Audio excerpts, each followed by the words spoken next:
शिलालेखांवरून मिळते आणि म्हणून ते शिलालेख आपल्याला वाचता आले पाहिजे आणि त्यासाठी आपल्याला धम्मलिपी अवगत करून घेतली पाहिजे. 1-2-2.5 हजार वर्षापूर्वीचं ते अक्षर आपल्याला जेव्हा ओळखायला येतात त्यावेळी आपल्याला प्रचंड आनंद होतो आणि मग आपल्याला तो पुरावा दाखवता येतो की हे आमचं आहे, हे ह्यांनी केलेलं आहे. त्याच्यामुळे ती धम्मलिपी प्रत्येकाने शिकली पाहिजे. भाषा पाली आहे आणि लिपी धम्मलिपी आहे. एमबीसी टीम 2 प्रकारच्या लिपी शिकणार आहे धम्मलिपी. एक सम्राट अशोककालीन धम्मलिपी आणि दुसरी सातवाहनकालीन धम्मलिपी, जे आपल्याला इथं पाहायला मिळते. तर सम्राट अशोककालीन धम्मलिपी, सम्राटांच्या धम्मलिपीमध्ये लिहून ठेवलं नसतं तर आपल्याला आज ही बुद्ध लेणी आहे काय काहीच कळलं नसतं. जसं सम्राट अशोकाने जवळजवळ 44 शिलालेखामध्ये, जसं ऑन रेकॉर्ड त्या शिलालेखामध्ये लिहून ठेवलं की इयम धम्मलिपी, त्याप्रमाणे त्यानुसार आपण तिला दुसरं काही न म्हणता धम्मलिपी म्हणावं. जसं बुद्धांचा जन्म कुठं झाला ते सम्राट अशोकांनी शिलालेखामध्ये लिहून ठेवलं की इथं बुद्ध जाते, म्हणजे इथं बुद्धांचा जन्म झाला. जर सम्राट अशोकाने काही लिहिलं नसतं धम्मलिपीत तर आपल्याला कळलंच नसतं इथं बुद्धांचा जन्म झाला.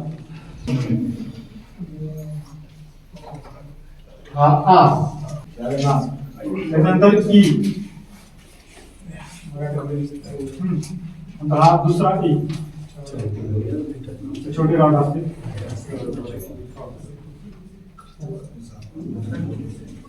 एक तर तुम्हाला असे पण हा असा पण ई आणि असा पण ऊ,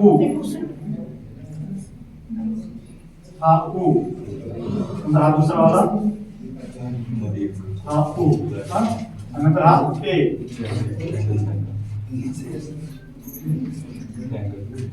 आता याच्यामध्ये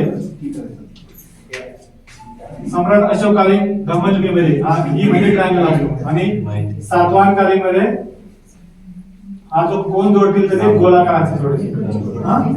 त्यानंतर दुसरा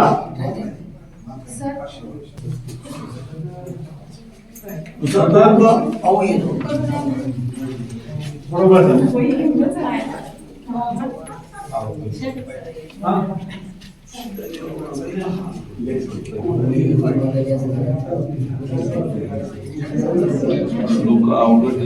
ओ. त्यानंतर औ अक्षर थोडं खरं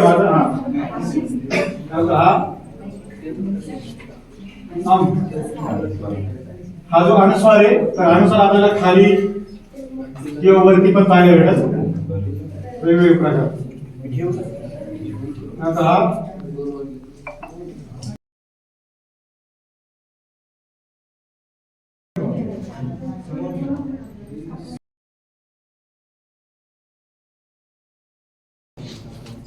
आता का आपण काय क चा घेऊ. फॉर एक्झाम्पल आपल्याला क का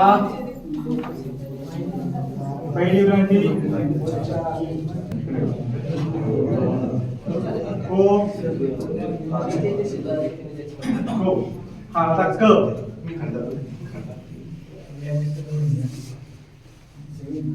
हा क हा का काला काना जाताना इथे द्यायचे काना का. नंतर की किला पहिली विलांटी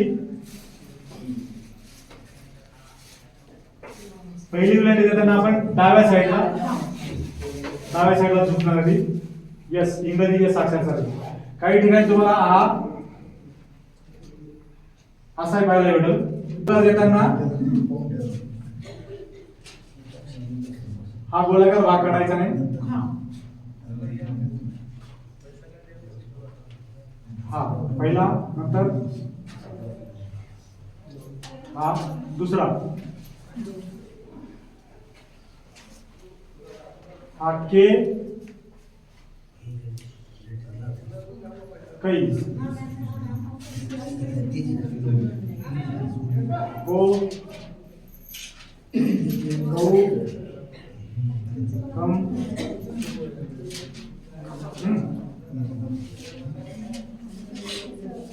हा काना गेला एक का आणि ह्याला को.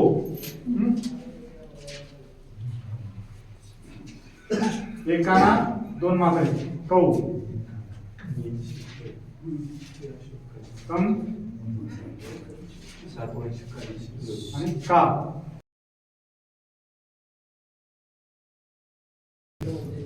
महाराष्ट्रातल्या विविध विभागातून आलेल्या सर्व नेते आपल्या सन्मानाचं स्वागत करतो आणि अभिनंदन सुद्धा करतो. पण एखादं स्मारक सर्वोच्च कधी घोषित केलं जातं? ज्या स्मारकाला 100 वर्ष झाली आहेत, हे आपल्याला खूपच झालं 2008. पण क्रायटेरिया काय असतो? ज्या स्मारकाला 100 वर्ष पूर्ण झाली आहेत त्याचा कागदपत्र सगळं ते लागतं, त्याचा इतिहास, तो इतिहास मिनिस्टर ऑफ कल्चरकडे पाठवला जातो, त्याचा अभ्यास केला जातो, त्याच्यानंतर राष्ट्रपतीच्या हस्ते त्याच्यावर सही होते आणि ते गॅजेट राजपत्र तयार होतं आणि हे स्मारक तयार होतं.